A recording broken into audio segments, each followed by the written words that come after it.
when we were still under Ottoman occupation, those who helped us liberate this country, British Army, in which there were Jewish fighters, including Jabotinsky, with the 1st Jewish Battalion, but also brave Iranian soldiers and commanders who fought like lions in the battle against Haifa for the liberation of Haifa. The forces were pushed back, and who stormed forward, gave their lives? Indian commanders. We never forget that too. They gave their lives for us. On Iran, while you're here, can you explain to the American people why the United States would need to strike Iran to stop them from getting a nuclear weapon if the United States obliterated their enrichment program last summer? Well, I'm not going to make any news on Iran today, Caitlin. I'll let the president make those announcements. As you know, he is sending 2 of his best negotiators to Geneva tomorrow in order to continue to try to strike the best deal possible for the American people. But the principle is very simple. Iran cannot have a nuclear weapon. If they try to rebuild a nuclear weapon, that causes problems for us. And in fact, we've seen evidence that they have tried to do exactly that. So the president sending those negotiators to try to address that problem, as the president has said repeatedly, he wants to address that problem diplomatically, but of course the president has other options as well. We're announcing today that we have decided to temporarily halt certain amounts of Medicaid funding that are going to the state of Minnesota in order to ensure that the state of Minnesota takes its obligations seriously to be good stewards of the American people's tax money. If you can tell us anything you know about the situation off the coast of Cuba, where there's a speedboat shot. We've been briefed on that. You know, Americans were killed or injured in it. Yeah, so on the second thing, actually, Marco briefed me about 15 minutes ago on it, but we don't know a whole lot of details, and so I'll defer to the White House to provide more updates as we get them. Certainly, you know, a situation that we're monitoring. Hopefully, it's not as bad as we fear it could be, but can't say more because I just don't know more. Was killed on those 10 days, but on 8th of January, we faced with a completely new phenomenon. Some elements came into this protest among protesters and demonstrators with guns, and they started shooting at our police forces. And when police forces are shooted and killed, of course they have to react. And then we found out that there are instructions coming from outside. It's a very well planned. Outside where? From Israel. Very well planned to perhaps conduct, something like a coup in Iran.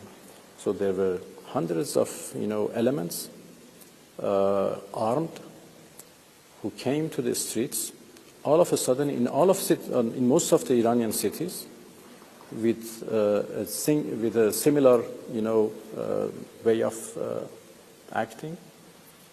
And they acted like, Daesh terrorist groups.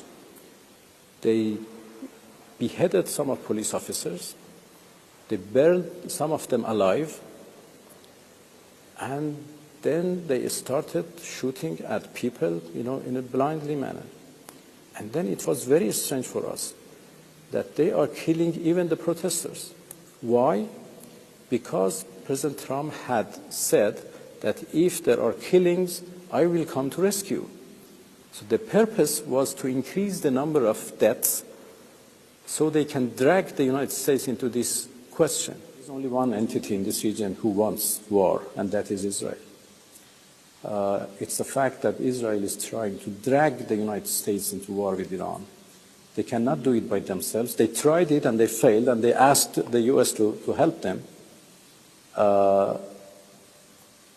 And now I believe that this is an Israeli plot to drag the United States into war in this region. Would you make a distinction between Israel and Netanyahu? For the time being, no. He is the Prime Minister of Israel. He is the man who decides for Israel. So this is a disastrous plan by Israelis. They want to perhaps establish their hegemony to the region, which is not going to happen. But we are seeing there are many indications that it is them who are trying to drag President Trump to war with Iran, which would be very unfortunate against the Americans' interests if they do that.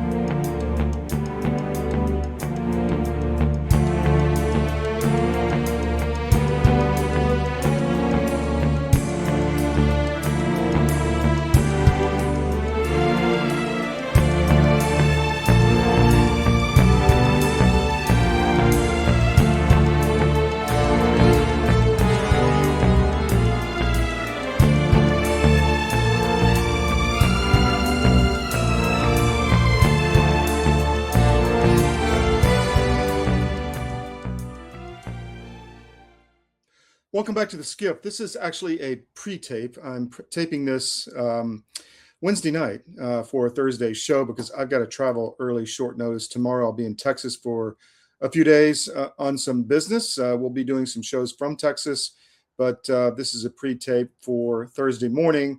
Want to say hello to the crew in the chat. Thank you for joining us. Always love the engagement. Check out whatfinger.com as always, is a great third-party aggregator site. We're brought to you by cdm.press. Put us in your scan 3 times a day. It's very important for us to grow that traffic. So please do that for us and sign up for our no ad subscriptions. If you go to my.cdm.press, that is my.cdm.press, you can sign up for all of our sites with no advertisement popping up on your phone. People love it. There's no display ads or anything. It's $10 a month or $100 a year. You get a nice experience and we get evergreen income that we can count on every month to continue to grow the business. So please do that for us. Also sign up for our social media, CDM_press on X, CDM1 on Rumble. And if you haven't done it, we need to grow our YouTube channels because we got deplatformed. So just go over there now and subscribe to CDM on YouTube. Thank you very much for that. So I'll be in Texas, as I said, the next few days. And I'm not going to do a mission brief today because obviously I don't know the news for tomorrow morning yet. So here's what we're going to do. We're going to have Pete Blaber after this introduction, and we're going to talk Ukraine. There's a lot going on there, and President Trump came out today, which is Wednesday evening, and said the report is that he told Zelensky he wants to end the war within 30 days. So we're very happy to hear that, and we hope it's true, and we hope it happens. So we're going to play a nice Ukraine SitRep with Pete and get us all updated on that situation so you know a lot more than your neighbors do. And then we're going to play, after a break after that, some cuts from our Georgia show today, talking about Tina Peters and some other issues in the great state of Georgia that are happening, which you need to be aware of. So enjoy the Ukraine SitRep. Then I'll do a break, and then we'll go into some clips from the Georgia show. It's not going to be a normal flow of the show. I won't have any stories today, but and then we'll close it, and I'll be back Friday with some great guests live from Texas. So thank you. We'll see you Friday live.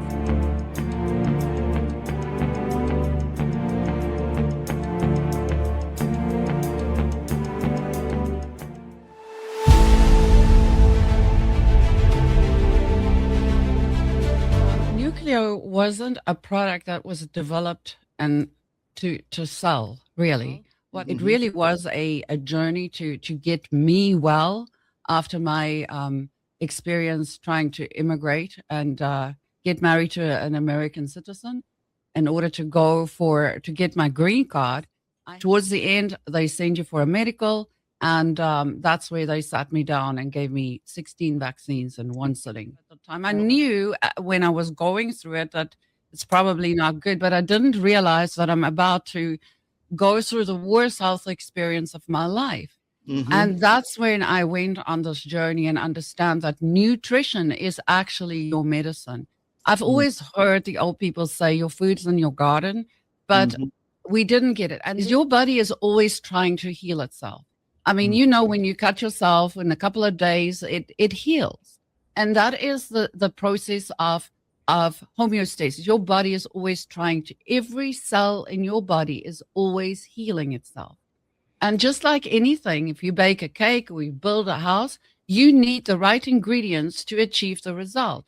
Now, if you don't have the correct nutrition and you're not eating the correct food, it's like trying to build a house without bricks. Now, a lot of people, they say, what does nuclear do? Nuclear itself does nothing. It's not designed to do anything. Your body does the work. It gives your body all the things it needs balanced in, and it works together to deliver the correct nutritional supplement that you need as a human being to function normally. It's finally here, our second annual mega sale. This sale only comes around once a year, so take advantage of the best offers ever while you can. For example, save 50% on our Giza Dream bed sheets, as low as $29.98. And for the first time ever on TV, My Pillow mattresses and My Pillow mattress toppers, as low as $99.98. And you save 50% on our Lux Pure 6-piece towel sets, regular $69.98. Now only $39.98. And our best-selling standard My Pillows, regular $49.98, on sale for $17.98. Wait on it, mega sale only $14.98. So go to mypillow.com or call the number on your screen. Use this promo code to take advantage of our second annual mega sale. But wait, there's more. To make the mega sale even more special, when you order right now, your order's going to ship absolutely free.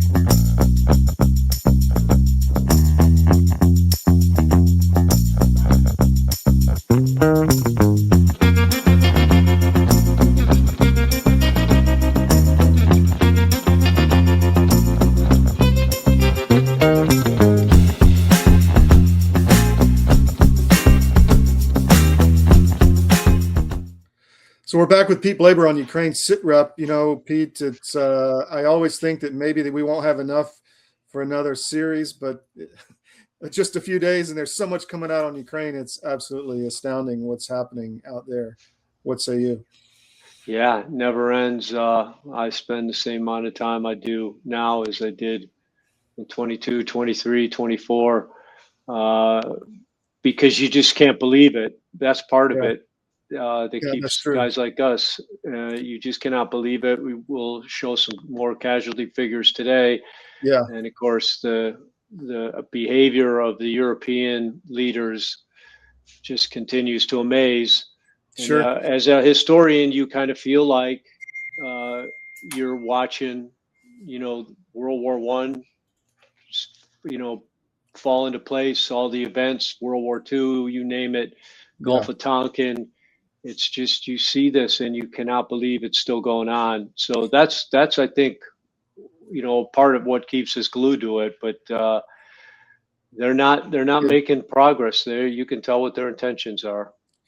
All right, we'll get to that in a minute. I wanted to bring something up that came up this week, and that McChrystal is out in the press, and I wanted to highlight this. We wrote this back several years ago, 2020 actually, 5 years ago, about Defeat Disinfo, which was McChrystal's NGO, where he essentially is using technology developed on social media and influence technology against the American public. And I'll just read this. The story of defeatdisinfo.org and Stanley McChrystal's involvement has been widely reported in the press, but most Americans still do not realize what is going on right in front of them as we head into November. This was before the election. The Washington Post first reported on the development in May, highlighting the fact that McChrystal, a former U.S. Army theater commander in Afghanistan, was using psychological and information tools developed initially by the Defense Advanced Research Projects Agency, or DARPA, and used extensively against our enemies, and now is using against the American people, specifically Trump supporters. We experienced that. In ours was just essentially cutting us off. There was a part 2 on this that came out a little bit later, a few days later, what Stanley McChrystal isn't saying about his DARPA-funded military software. So you can go into both these articles on cdm.press. This one's pretty lengthy and goes into a lot of the definitions of what they were doing with the receipts, as you say, goes into the technology, working with SCL, which is Strategic Communications Labs, with MI6, which was, that was all worked into the Facebook stuff back with Steve Bannon and all this. There's a lot of tentacles to this, but the point I want to get across is that this stuff was being used against the American people and likely still is. And if that's not, I don't want to use the word treason, but maybe it is. I mean, what do you think, Pete? Yeah, I think that was hammer and scorecard, what you described. And, you know, that was certainly the word on the street. He, you know, his business, his consulting business, one of the biggest parts of it that draws the most revenue is he creates command and control centers for complex enterprises, you know, multidisciplinary monitoring. So, you know, it doesn't take, you know, it doesn't take a lot of extrapolation to make the connection between him selling command and control talk jocks and what happened in 2020. And what a lot of people don't know about him, I'll just say it, is he's probably the most politically extreme military officer I've ever come across. And you know, we were basically overlapped most of our career. And like us, you can ask almost any guy prior to 2008 on about politics in the military, and they'll tell you there were none. Everyone just said we're all green. You know, the culture was you never spoke about politics. You never brought up, you know, an opinion. You certainly never talked badly about the commander in chief. And my first exposure to him was in 2000. The election hadn't happened yet between Gore and Bush, and he was having some kind of get together at his DC place, and a bunch of, you know, guys who used to work for him were there. I was there. I was standing with 5 guys by the bookcase. You know, we were bored. One of the guys pulled Stephanopoulos' book off the shelf. Can't remember the name of it. And at the time, he was getting a lot of you know, press, and rightfully so. I think he was one of the first guys to use social media for Clinton's campaigns, and he did a great job with it. And so that was the discussion with this Stephanopoulos book, and all of a sudden this arm reaches in, rips it out of the guy who was talking's hands, and it was McChrystal. And he said, you know, just kind of to all of us in general, your ignorance shows through. Why don't you hold your criticism until you've actually read a book? And he put it back in and stormed off. And and so I was like, wow, everyone was. What was he reacting to? Like just the fact that he was a hardcore Clinton supporter. He was obviously all ramped up about the election with Bush or Bush election, which, you know, you're in the military. Even that election, I was like, you know, whatever happens, the people's will. But he was all ramped up. And then a senior guy came over who had known him since West Point and said, yeah, he's always been that way. He's against, he's for gun control. He wants all hunting and assault weapons taken off the street. So this is the same guy who, you know, the mainstream media tried to make out as this ultimate warrior, everything else. Wow. But that's him, and he's the most politically extreme general I ever saw. The beginning of political extremism in the military. You know, in the 2020, after I told you he was selling command and control, and you just read that about hammer and scorecard. After the election, Joe Biden put out this awkward list of, you know, president-elect transition team, and at the very first name up there was Stanley McChrystal, his main advisor for foreign policy and military operations. Wow. So since then, he's tried to, every time he comes out, he tries to come out like, I'm a military officer and I just can't take it anymore and I've got to say some things. And so he's come out against Trump repeatedly from 2016 on.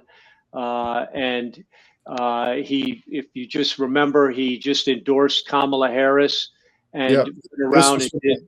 this was from a couple days ago where he was slamming Trump and removing transgender troops.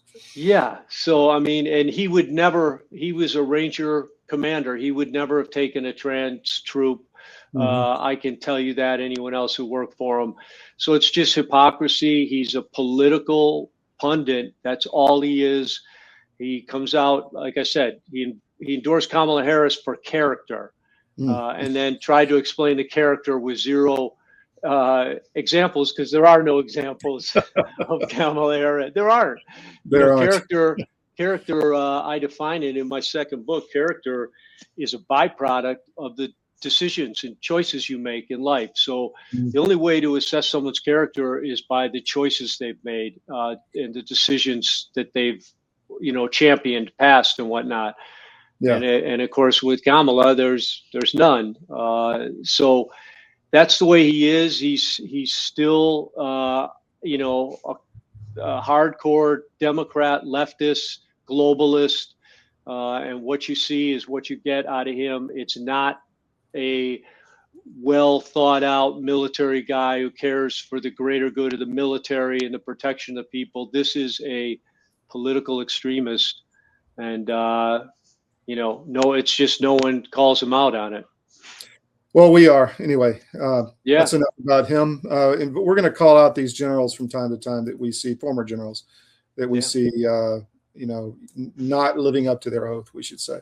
All right, let's jump to Ukraine. I've got some slides here. I'm just going to pull them up and let you give an update of where we are on the whole conflict. Yeah. So just to start up, we've done an episode called "Desperate Men Make Desperate Moves." It's not just a one-time thing. It's a pattern of human nature that you're watching play out in Europe and the globalists in general, but the European leaders specifically. They're desperate. They see these talks keep going, words on the street. They're talking economic, binding economic agreements between Russia and the U.S. The Europeans, can't hide their negative feelings toward Trump anymore. You've seen some of them come out, Merz and Macron, we showed last week. But they're desperate. They just realize not only do they have no say in what's happening, but they can't just accept that they've been wrong the whole time, that the basis upon which their ideas stand are totally faulted. And so this is the byproduct. And you can just read, Ian Miles Chong's statement there. The Russian state media reports that the SVR has gathered intelligence to suggest that the UK and France are now preparing to arm Ukraine with nuclear weapons. And I've read a couple other more extensive reports on this, and the plan was to give them the components and let them put it together to say, wow, Ukraine figured it out how to do it. But it's, we're not calling it out flippantly. We're calling it out for how serious this is. It's another step toward a nuclear holocaust. And the worst part about it is, look at those three right there. Merz isn't in the picture. And then, these other globalists, they can't make a decision to save their life. And so knowing that decision-making and problem solving is in their hands in Europe, you don't have to use your imagination to understand how easily these fools could make a rash decision, even being duped by their own propaganda, and then do something. And by bad decisions, I mean every decision, every choice they make, even to say out loud the decision, backfires on them. And they seem to think that, Russia's the same Russia they assumed Russia was in 2021 and 22. And that was the bear. It's a paper tiger. You can push them as far as you want. They're not going to do anything. And they're just not paying attention if they still think that, because we've got some follow on to show the responses to that Right. report. So here's the next one. Yeah, so this is the Russian representative at the UN, and he says Russia has all the capabilities to respond to London and Paris. They decide to transfer nuclear weapons to Ukraine. The Russia Federation calls on Europe to reconsider the course of escalating confrontation and stop following the logic of war until the last Ukrainian, which is what they're doing. Europe is not inclined to support the current trilateral talks aimed at finding a long-term settlement on the Ukrainian crisis. And then even Putin weighed in, which shows you, again, not only the seriousness, but how times have changed. Putin's getting fed up. He rarely comments on a lot of this stuff, but he just said this in his speech. This is the situation I just mentioned. It's not possible to inflict a strategic defeat on Russia. What does he mean by that? It means stop thinking you're going to cause the Russian people to rise up and throw out Vladimir Putin. Stop thinking that the Russian government's going to break apart because of the financial strain. And stop thinking they're going to get rolled up on the battlefield because their strategic acumen doesn't need any superlatives. You can watch it in action and see where they've gone already. But as he says, but they really want it. They can't live without it, or they think they can. They absolutely need to defeat Russia. They're looking for any way, any method, anything at all. They'll push themselves to the extreme and then they'll regret it. So, wow, you talk about desperate men make desperate moves, and crazy people do crazy things. And he's already internalized that, which, Putin fully understands the Europeans. That's why Russia's washed their hands of, any involvement from Europe. They get it. They don't need any more examples of the extremism coming out of the EU leaders. So I took this next one from TASS directly. It's on our Eastern European side, but I just wanted to read one paragraph. That the statements, this is from the Russian state news agency TASS, that specified that based on the intelligence information, it's France and Britain that are looking to get this nuclear capability to Ukraine. It's highlighted the covert provision of European-made components, equipment, and technologies. One option reportedly under consideration is the French TN-75 compact warhead, originally designed for a submarine-launched ballistic missile. Germany allegedly refused to participate in this. Anyway, you can find this on sarism.com, our Eastern European site. So that's good, and it shows MERS had a moment of clarity there. But Starmer and Macron keep moving forward, and I think we have one more from yes, right here. We have Medvedev's, and basically what Medvedev said was, "Hey, don't even think for a moment we're not going to respond." And that's not just a nuclear response; it's the Oreshnik response. And what Medvedev is saying is, we'll flatten the factories in Munich, or not Munich now, but wherever these factories are in Britain or France. We'll flatten those factories with Oreshnik hypersonic missiles.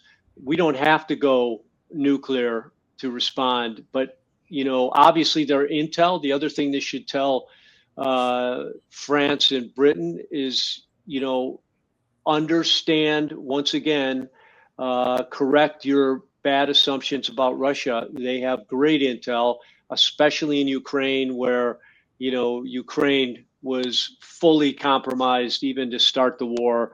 And by now, you can bet it's on steroid because of the disenfranchisement that Zelensky has created amongst Ukrainians, just like Hitler did with the Germans. You had plenty of guys ripe for the picking by foreign intelligence to turn to do the right thing for their country. And there's plenty of those now. So, people should take note of that.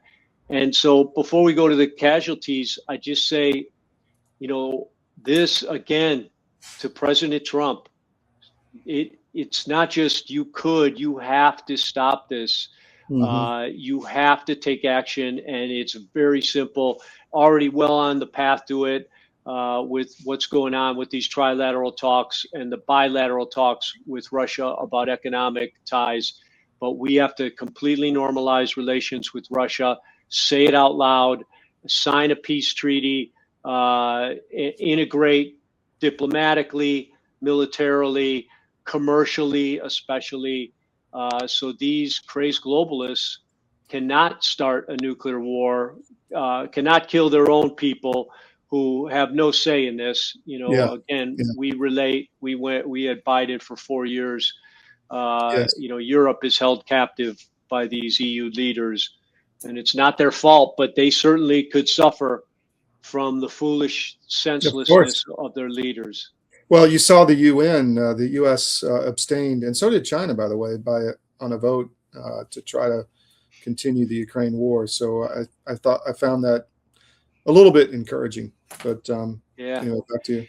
And then just the bottom of that slide is important. So these are updated casualty figures, and as horrific as ever, you and I never dismiss these because this is what it's all about. This is, I'd love to see Starmer, Macron, any of these globalists stand up in front of the accurate casualty figures and say, we want to keep the war going. And they really don't care. That's historically, I think, what is going to be most damning about their actions is this lack of empathy, lack of conscientiousness, because look at those figures. Yeah. Those aren't even 1,000. Those are over 1,000 a day. And those are human beings being killed day after day, week after week, month after month. And you played a video a while back of a truck or a vehicle moving up, and then like 5 guys getting out of it, and bam, they were hit right when they got out of the vehicle. So these, as you said, likely were fresh troops, not trained, not experienced. They drive up, they don't realize, and the drones just take them out immediately. So that must be happening, rinse, repeat over and over and over again. Yeah. Right?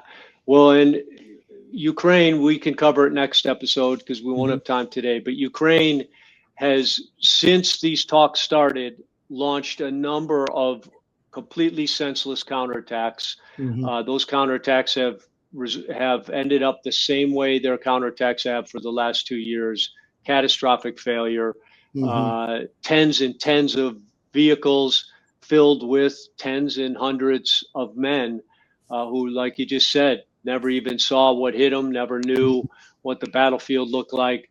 And the counterattacks were all done for political reasons. When you look, and we'll show on the map where they're at, they don't make any sense except for potentially providing Zelensky and the propaganda network with some ammunition to say, look, all you people who don't think the war can be won, we just took 30 kilometers, or 40 kilometers. But they didn't even do that. They tried to retake Kupiansk. That failed. They tried to retake Uye-Puye. That failed. And, it's horrific.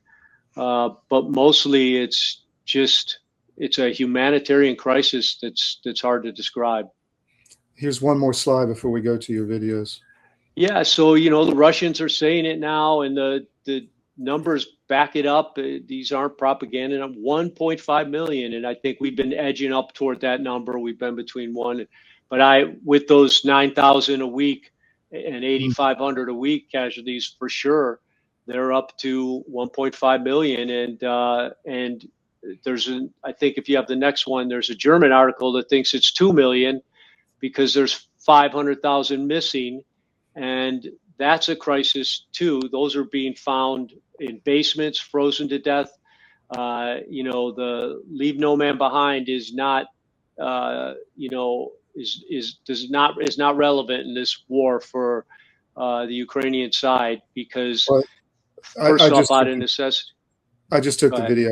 I just have the video. Sorry, I didn't get the verbiage. Yeah, okay, that's all right. It was same thing, except they think it's 2 million. I just wanted to show it because it's a European mainstream media, and the fact they're saying that now just shows you.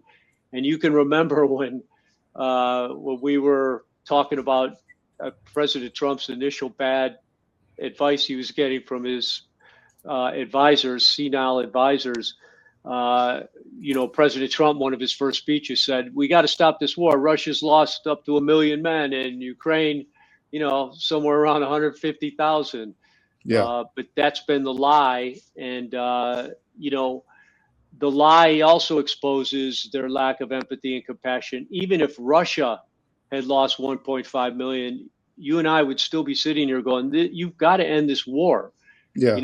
That's Exactly. way too many, but they don't care. It's like 1.5 million for Russia is okay, but not for Ukraine. I still think that's the objective, but I'll just read this.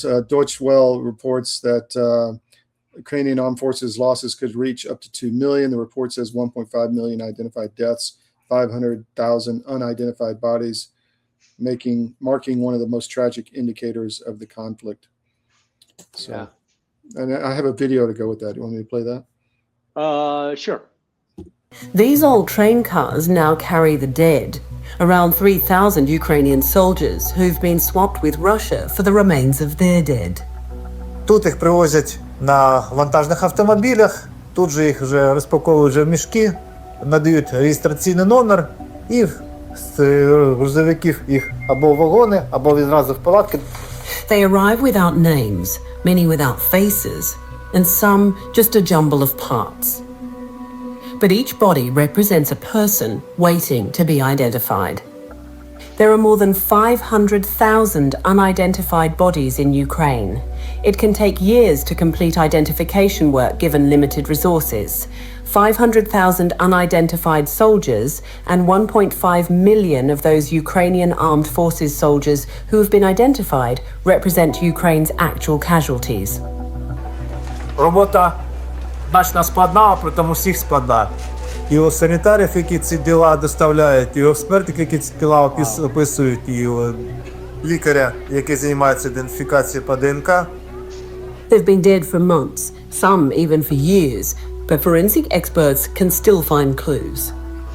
По зубах, якщо є зуби, можливо визначити єловік. В даному випадку тут зуби всі свої, цілі. Я вважаю, що це людина, молода людина, молодий чоловік, віком десь 20, 25, 30, 35 років. Good, Todd. Yeah. Yeah. So, So horrific. And if they really wanted to identify them, they'd call on the EU and the US to send, people who work coroners, people with coronary experience or coroner experience, and they'd ID them, but they don't want to pay the families. yeah. I think it's similar to the US SGLI. I think it's 200 to 250,000. Yeah. And so it's just horrific. And, when you see those men laying there, and the guy said months and years, because they were just left. And they're finding them in basements all over the place, frozen to death. It's just horrific. And how, what led up to that individual dying, like you said, the video of the pickup truck, everyone should have that front and center, because that's why this thing, the insanity of this thing, and the fact that it's a 100% fake war, propaganda war started. Nobody in Ukraine understood how it was started. It wasn't started for them, that's for sure. It was started to overthrow their government, and it was started to get their country to be this little private state that the globalists could use for censorship, industrial complex, money laundering, and anything else they wanted to do. It is. And man, it just gets you all those kids. I mean, that's even Trump is the only one that cares about it. I know. Nobody else is talking about it. I know. Maybe and he needs to keep talking about it. He's done a great job with that. And every discussion in Ukraine should start with that, and should start with some pictures, because it's reality. We can't turn our heads. You can't ignore the death of innocent young men on both sides, for no reason. All right, so we've got a video of Hillary Clinton. I'll play that now. Yeah. If you want a just lasting settlement in Ukraine, you have to better equip Ukraine. You have to give them long-range missiles. You have to give them really adequate functioning air defense systems. That's the only thing that Putin will understand. So on how many levels we can discuss that? First, she gets no classified briefing. So just imagine her sitting there talking about weapon systems for a specific war, and the way she, talks as if she's a subject matter expert, but she's for sure a total warmonger. She couldn't care less. We could have shown that whole segment to her and she'd say the same thing, same tone. And then just the third thing is, to the rest of the world, we've got to be scratching their heads going, isn't she supposed to be in jail? And I would just end it with that. But you're seeing, this is the insanity of this propaganda network. It never stops. If you're part of the globalist Democratic Party, you preach the party line, no matter what reality tells you how opposite it is from what you're saying. So true. And unfortunately, there's too many low information people out there, normies, who don't have the time or the inclination to dig into this stuff. But here's the next video with Boris Johnson, who has blood on his hands for keeping the war going. If we're going to have a plan for boots on the ground, I may be going in advance of a lot of thinking in the UK at the moment. But if we're going to have a plan for boots on the ground after the war, after Putin has condescended to have a ceasefire, then why not do it now? Just to make this point that it is up to the Ukrainians.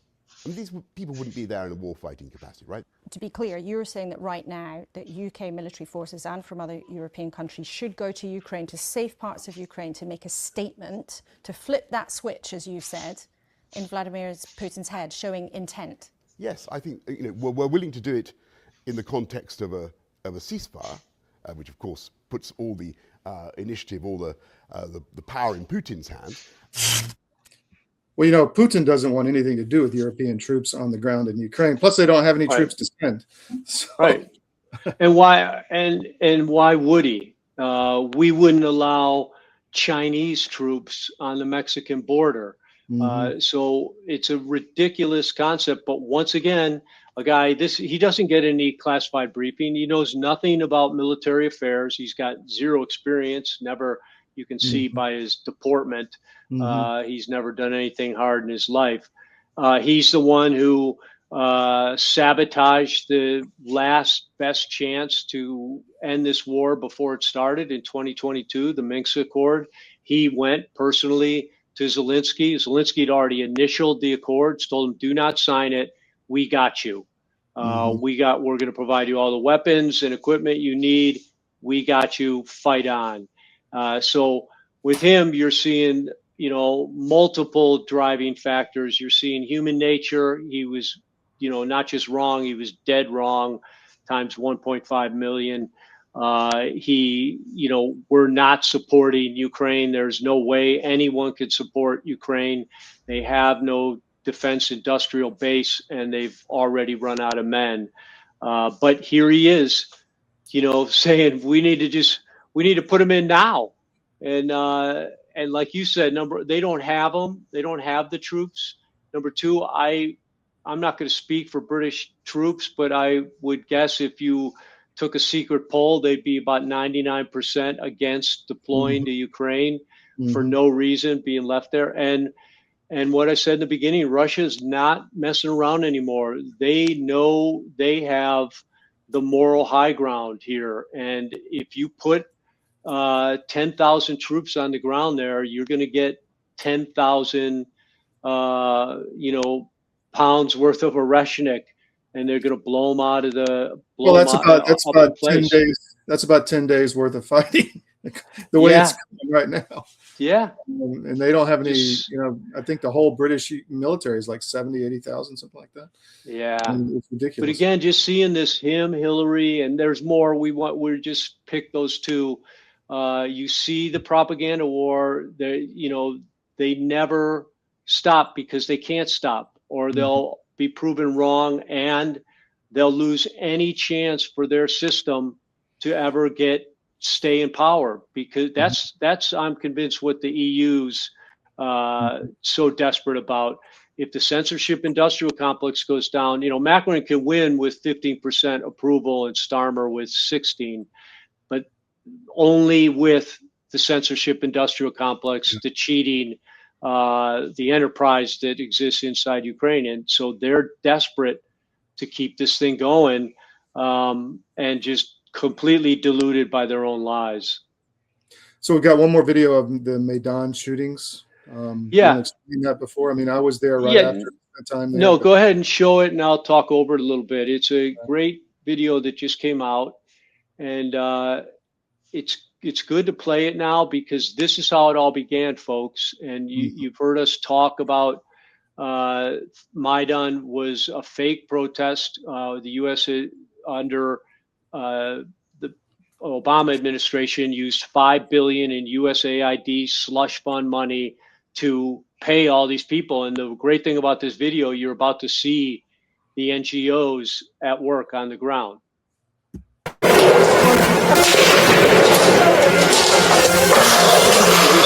«20 февраля 2014 года неизвестные снайперы открыли огонь на поражение на Киевском Майдане. Выстрелы велись как по спецназу МВД «Беркут», так и по протестующим. Около 6 утра спецназ был атакован из здания консерватории, контролируемой оппозицией. В результате погибли 4 правоохранителей, десятки были ранены. Большинство протестующих были убиты на улице Институтской с 9 утра до полудня. Снайперский огонь велся из зданий гостиницы «Украина» и Октябрьского дворца.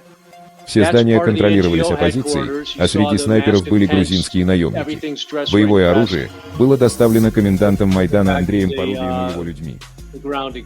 Распоряжение стрелять по митингующим и правоохранителям поступило лично от оппозиционного депутата Верховной Рады Пашиняна. В результате снайперской стрельбы погибли 54 человека, сотни получили ранения. The protesters are paid, they're armed, they're given batons, they're given helmets. Everyone's got a different one, but the orange is, stands out. And the orange was the far right guys too. So they could see each other.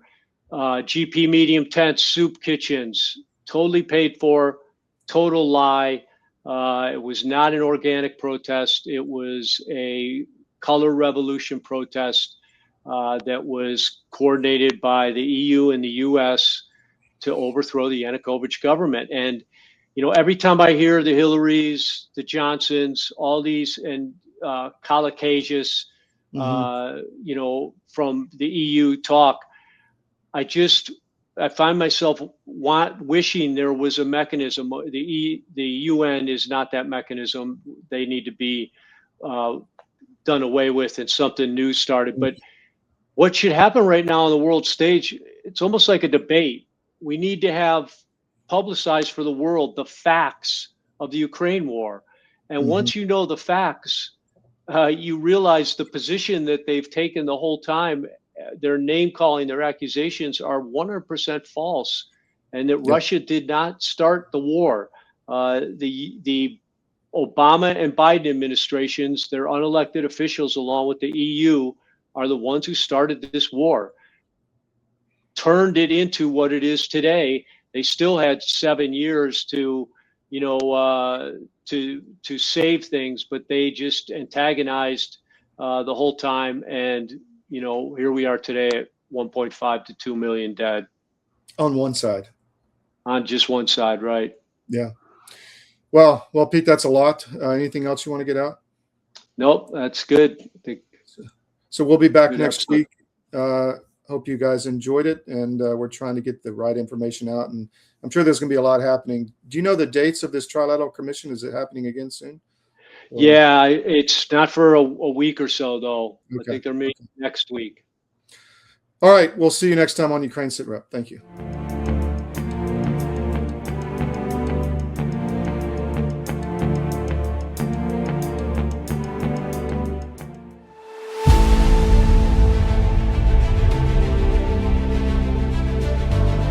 I'm a naturopathic doctor.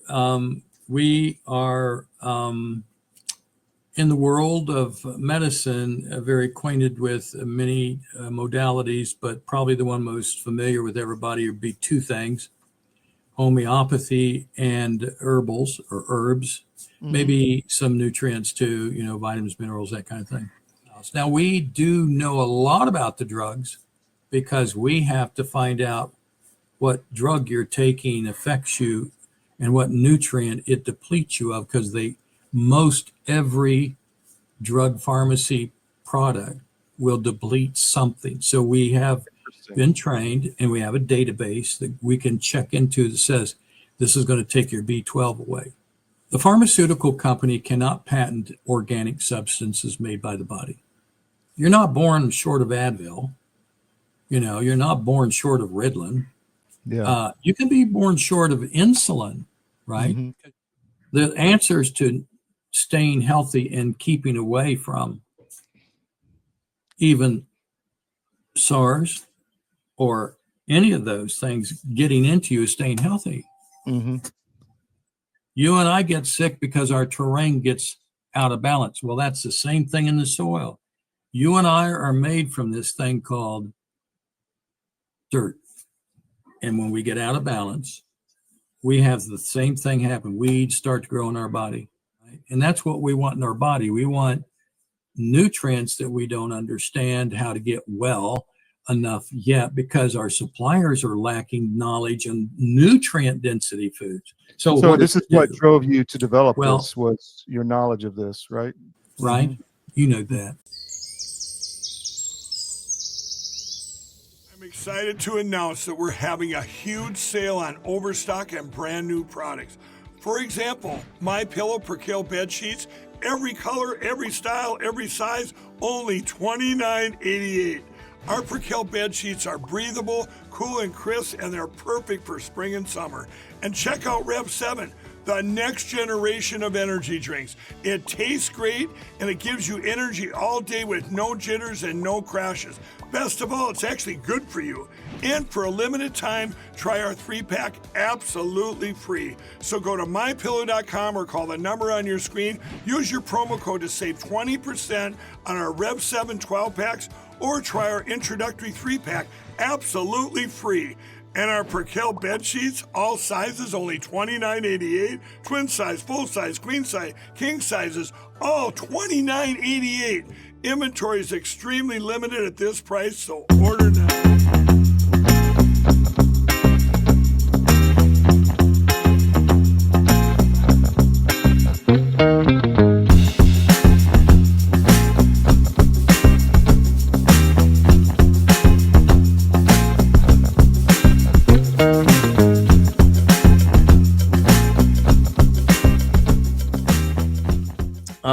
Let's see. I believe you had some other data that you wanted to bring out regarding the Savannah area and other things. So, Todd? Correct. I mean, we have been, we were one of the early reporters on the acid attack in Forsyth Park.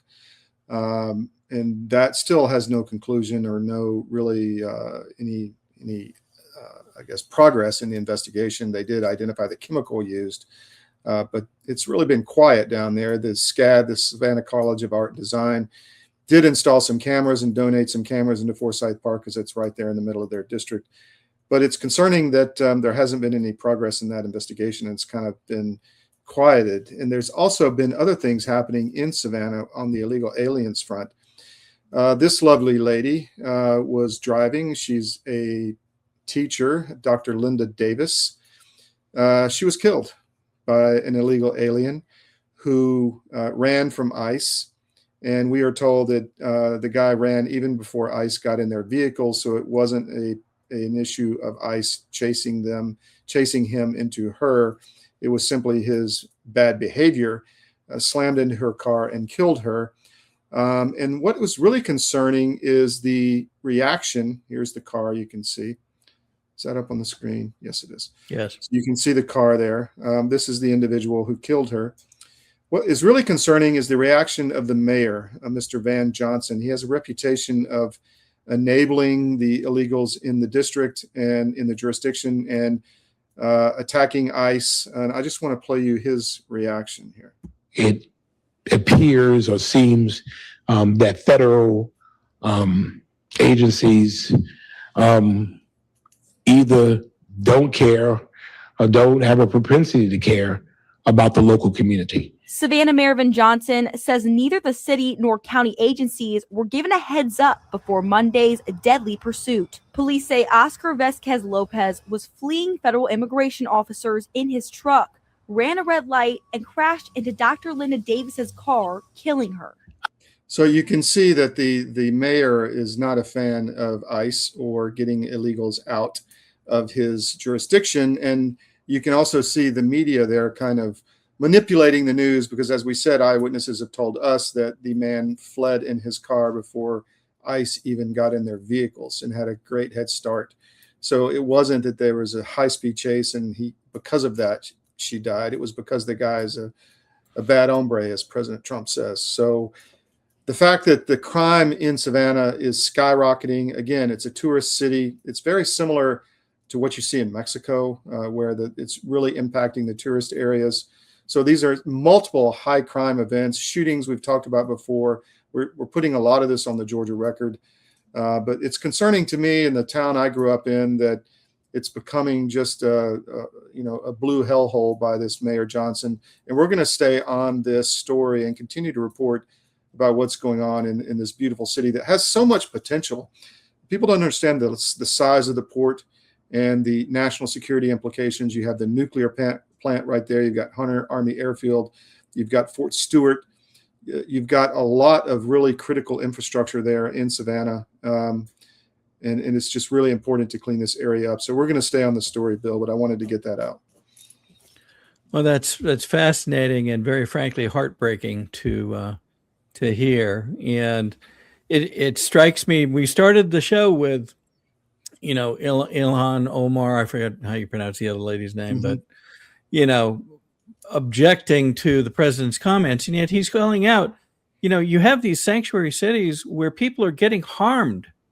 And yes. I didn't know that you were going to bring this up, but it's a great example of how this happens. Did the guy start out, was he trying to kill somebody? Maybe not in this instance. The gentleman who killed Lake and Riley was trying to kill somebody. This guy's just stupid enough to do it. And yet the person's still dead.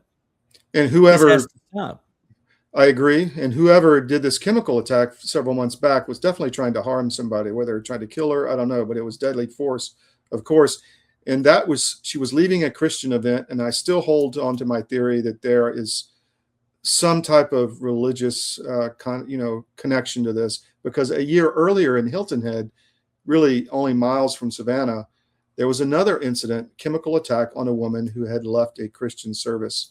So we want to bring these out and make people aware of what's going on, and we're going to stay on these pattern recognition, as Bill calls it. It was interesting. The president called out the Somalian, the money being usurped by Somali interests that's into the billions now. And we reported in the last 2 weeks on discovery of centers, especially a big one here in Atlanta that is one of the biggest in the country, that is being funded by money coming from the government, believe it or not. And yet it appears to be nothing more than some sort of money laundering going to concerns that are being channeled by folks that are either associated or are in fact Somalian folks that are doing this. Most of these things are not going to be found, I believe, to be one particular nationality or anything else. This is a dynamic. It's a plan that may include many groups. So we're not going to point at any one group, but you can't miss the similarities. It is concerning for the exactly same reasons. Okay, that's all I had. Okay, but I pulled up something. We're not going to show the entire clip, but you can see this on both CDM Press and our Rumble channels and Insist on Truth on X. And I get the chance to visit again with Peter Tickton, who is the lead attorney for Tina Peters. And I was concerned, and many people expressed concern, because last week the appeals court came back and flatly denied a given motion that had been made. Well, most people, and me included, thought that was the main motion, which included oral argument about 3 or 4 weeks ago. It turns out it was not. It was an additional motion caused by the fact that Tina Peters had been assaulted in prison, placed in solitary, and it was putting her life in jeopardy. And so they made an emergency motion to try to get her out on bail. That was unfortunately denied. Yet Mr. Tickton has some comments that I found very helpful and encouraging. And so I thought we'd share that with the folks so that they could get a better sense of where we stand. This game with Tina Peters, this is not over yet. And there do seem to be some encouraging signs, even from the appellate court. So let's listen to this if we can. All right, welcome back. I'm Bill Quinn. I am honored to be joined by Peter Tickton. Mr. Tickton is the lead attorney for Tina Peters' defense team. And Mr. Tickton, thank you again for making time for us today. It's my pleasure to be here. So we I'm sorry, we heard there was a less than optimum finding or ruling by the appellate court last week, and I wanted to make sure people understood what happened and what they actually said. So perhaps we could start with that, and you could give us a briefing on what they came back with. Yeah, that only had to do with our motion that we made in that court. We don't want to go back before Judge Barrett. We know what he has to say. We understand how biased he is. And so it's basically a useless exercise to go back to that trial court. So that decision was basically saying, no, we can't just go to the Court of Appeals again, where we already had a review of that judge's decision to not release her pending the appeal. And they gave us, ways that we could go about it. But at this point, it's almost academic because we're expecting one of two major things to occur in the very near future. We know that she's going to get released because of one of two things. Either Governor Polis is going to finally come around to do what he should do. He's already made it clear that he knows that her sentence was harsh. And then after that, if he watched the argument before the Court of Appeals, or if anyone told him about the argument from the Court of Appeals, I'm sure that he's aware of it, he knows that he's not alone in thinking that the sentence was not only overly harsh, but also not even legal. So, and since she's already served, in fact, last week she hit her 500th day. Right. So since she's already served well over a year in prison, I wouldn't be surprised if in the next few days we see that Governor Polis does exactly the right thing and commutes her sentence. So we're hoping for and expecting that to occur. Also, we don't know for sure it will. He hasn't said he will, but we understand from what he's already said that this is something that's on his desk for him to consider. More certain than that, we see that the Court of Appeals is going to come out with a decision that's going to at least require a new trial for sentencing, if nothing else. So that's going to cause her release. They're not going to keep her in prison now, pending another, not just sentencing. She may need a new trial altogether, and some of her charges are going to disappear. So we're optimistic in that regard as well. We do believe that this court is acting expeditiously simply by the fact that they've been so considerate. This panel of judges, in terms of our case, they're not treating us with any disrespect at all. They are taking this case very seriously. I was really happy to see the way that they did their homework. And when I say homework, I don't mean one night's homework for a high school student. I mean massive things that had to be read and understood and digested, which they did, all three of them. Sometimes one on a panel will actually undertake to do that. But here, this panel helps to restore the public's faith and fairness if nothing else. So those comments I found very encouraging. It was not really what I expected to hear going into the interview. But again, sometimes you end up in the right place talking to the right person to learn what you need to learn. So just to make sure the audience understands that, one, the motion that they asserted and that was ruled on last week was an emergency motion trying to jumpstart getting her out. And unfortunately, that was turned down because they couldn't go back to the well a second time to the appellate court. However, there are two now big paths. There may be more, but there's two big paths that Mr. Tickton spoke of. One is the governor himself may actually be at a point where he realizes it's the right thing to do to relent and either commute her sentence or at least let her out on bail or some other step.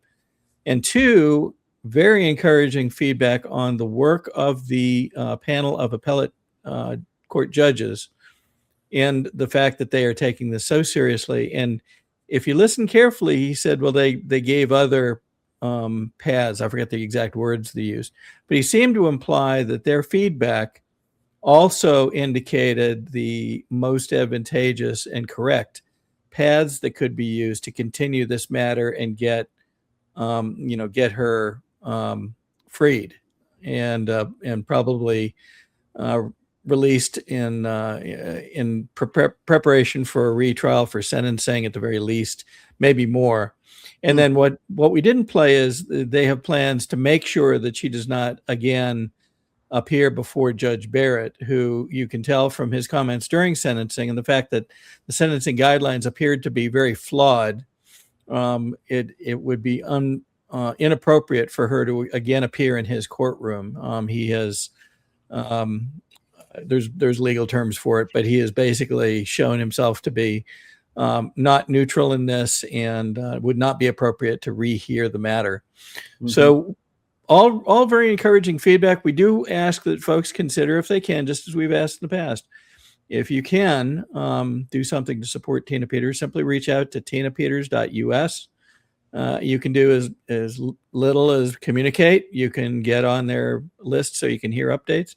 If you have the means and wish to help with things like commissary funds or actually help fund legal maneuvers, then you can do so. But this is one of those things where we will see that she is playing a role which will become critical, foundational in what we will learn in the coming months. I'm quite certain. Later on in the conversation, and again, folks can see this on our channels and learn more. There is a Stephanie Lambert, who is an attorney up in Michigan and is actually being persecuted and prosecuted for similar things. She was given access under court order to machines to do a study to find out what might have happened in Antrim County and I believe one other county in Michigan. And now guess what? They're coming after her saying she's had inappropriate contact with voting machines, yet they were granted under court order. So there is more to this, and we may see yet again another example of this overstepping in order to cover up things before we are done with. It's straight up tyranny. It's what's happening everywhere. You know, the bad guys don't want to release power because they know that they will be prosecuted for illegal action. Well, and going back to the title of our show, whatever these lies are, they will last as long as they're covered. Yeah. But once they're uncovered, you've got truth. That's going to last forever. So that, I think, is what they're fighting and the reason for our theme tonight. So I want to make sure we heard that. I find much of that both encouraging, but also a cautionary note on Stephanie Lambert, and I want people to keep their eyes on that as well. Excellent. Well, that's all I got. Do you have anything else, Bill? No, that's it. So we will be back Sunday at 2, and you will be back tomorrow morning. Yes. Yeah, I'll be on the SCIF tomorrow, 10 to noon, Monday through Friday. It's our morning intel show. If you want to be the smartest guy in the room, we'll tell you what you need to know. We're not going to tell you everything, but we'll tell you what you need to know to be very aware of what's happening around you globally. That sounds great. All right. Thanks very much. We'll see you next time.